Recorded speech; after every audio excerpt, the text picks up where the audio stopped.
Malam tambaya ce da ni. Na'am. Kaga muna zaune da mijina zaman lafiya ba komai cewa yayi wai zai ƙara aure. Zai ƙara aure. Kuma gaskiya ni ba na so ya ƙara aure. Saboda me kuma?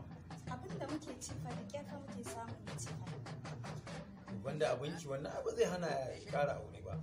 Ai shi aure da kika sani da arzikinsa yake tafiya wataƙila ma buɗi ne a tare da shi ƙara auren sai kiga kuma Allah ya sake buɗa muku ta hanyar kuma ai Allah ne umarce shi ce ya aure biyu ko uku kamar yadda Allah yake ce fanki ma da bala kun min nisa'i masana wa salasawar ba fa in kiftun Allah ta'adilu fa wahidata aw ma malakata aymanukum Allah ya ce ku auri mata yi wanda ga iya dai gwargwadon yadda za ku iya gwargwadon iko ko biyu ko uku ko hudu idan kuma ba hali ku yi ɗayan ba za ku yi adalci ba saboda haka ki fatan Allah ya kata ya muku adalci shikenan kawai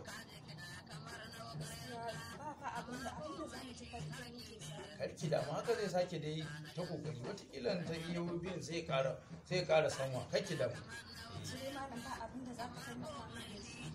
ki yi haƙuri ki yi biyayya shikenan Shi kenan abin da za ka taimaka abin da kawai zan iya gaya miki kenan. Shawara ce ma na baki aiki gaskiya Allah ya sa mu iya.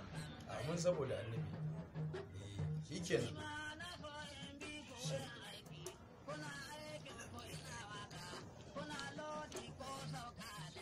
Na tafi sai an jima. to madalla